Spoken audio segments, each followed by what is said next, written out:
Tu aurais dû le lui rendre. La jeune fille répondit, non, grand-mère, parce que je dois être bonne comme David qui n'a pas fait de mal à Saül. Je ne sais pas ce que grand-mère a pensé ou répondu, et peut-être que certains d'entre nous pensent que si cette fille continue comme ça, d'autres profiteront de se comporter de manière biblique et ressembler à David, mais plus encore, elle ressemblait au fils de David, le Seigneur Jésus. David, comme on nous l'a dit la semaine dernière, était le roi choisi par Dieu et non par le peuple, il était un roi selon le cœur de Dieu. Et cela a tout à voir avec nous, car son descendant, le fils de David, est notre roi Jésus-Christ. David est donc un avant-goût ou un reflet de notre roi. Lorsque nous regardons maintenant les actions de David, pensons immédiatement à son descendant, le Seigneur Jésus-Christ. Lorsque nous imitons ce que David a fait, nous imiterons Jésus. David prouva ainsi qu'il avait un cœur pour Dieu, ou qu'il était un roi selon le cœur de Dieu. Et le passage que nous examinons le montre en rendant le bien pour le mal, tout comme Jésus nous a appris à le faire,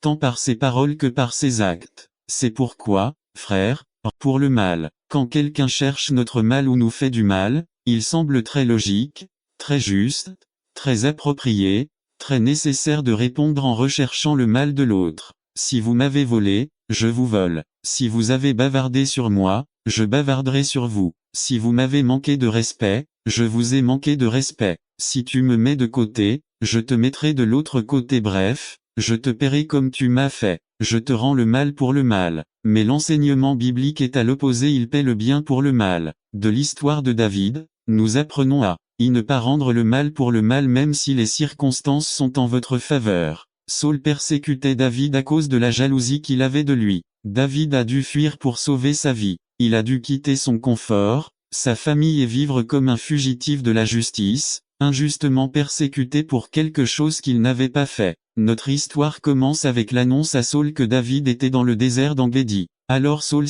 1 Samuel 24 2-3 dit, « Et Saül prit 3000 hommes choisis parmi tout Israël, et partit à la recherche de David et de ses hommes, le long des sommets des rochers des boucs de montagne. Et lorsqu'il arriva devant une bergerie sur la route, il n'attendit pas qu'il soit trop tard. Devenez membre de la chaîne Today et bénéficiez de réconfort et de soutien dans les moments difficiles. Cliquez sur le lien dans la description de la vidéo. Mardi 9 avril 2024 page 1 là où se trouvait une grotte, Saül y entra pour se couvrir les pieds et David et ses hommes étaient assis dans les coins de la grotte 1 Samuel 24 2-3 Saül vint vers David avec 3000 hommes. Un énorme avantage de Saül entre dans une grotte pour se couvrir les pieds, ou en d'autres termes, pour se soulager.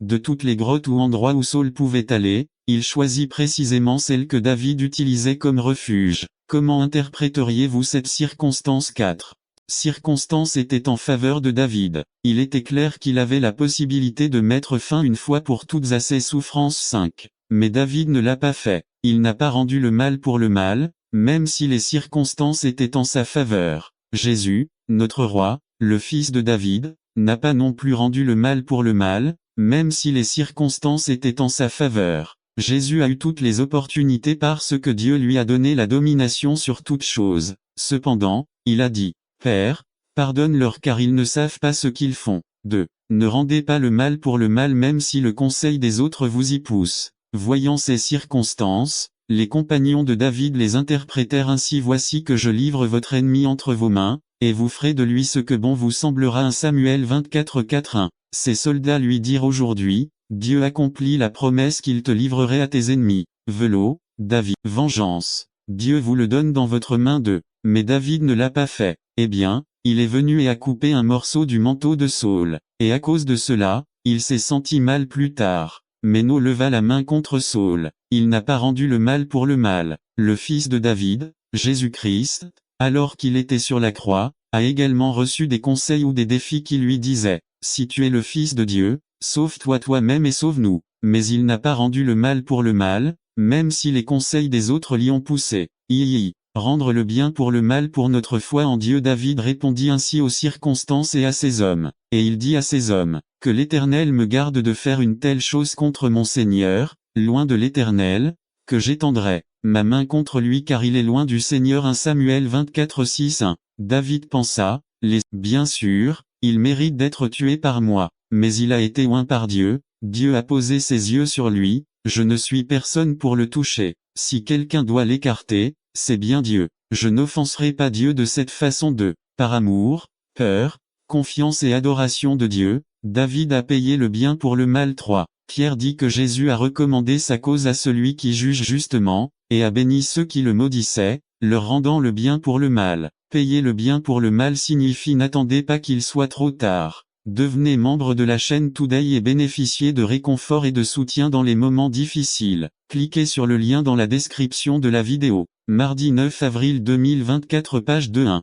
Montre clairement le mal que tu reçois et le bien que tu rends. David dit à Saül. Voici, tes yeux ont vu aujourd'hui comment l'Éternel t'a mis aujourd'hui entre mes mains dans la grotte et ils m'ont dit de te tuer, mais je t'ai pardonné, Seigneur, car il était loin de l'Éternel. Et regarde, mon père, regarde le bord de ton manteau que je tiens à la main car j'ai coupé le bord de ta main, et je ne t'ai pas tué. Sachez donc et voyez qu'il n'y a ni mal ni trahison entre mes mains, et que je n'ai pas péché contre vous. Cependant, vous cherchez ma vie pour me la prendre. 1 Samuel 24 10 à 11 2. Agir avec miséricorde. Saül dit à David, l'Éternel te rend bien pour ce que tu m'as fait aujourd'hui. Yaora, como yo ancien do que tu accent aigu HAS de Renari que el Reno de Israël a de ser en tu mano firme et stable, Juram, pu, Aora por Jéhovah, que no destruira mi descendancia después de mi accent aigu, ni borrara mi nombre de la maison de mon père. Alors David jura à Saül. 1 Samuel 24 19 à 22 Mephibosheth. Il mangea à la table de David jusqu'au jour de sa mort. 3. Offrez de nouvelles opportunités. Chapitre 26. Même circonstance, même conseil, même réponse. Conclusion. Ne rendons pas le mal pour le mal, même si les circonstances et les personnes qui nous entourent ne nous y poussent pas. Payons le bien pour le mal pour notre amour et notre confiance en Dieu. Cela implique de montrer clairement le mal que vous recevez et le bien que vous payez, tout en agissant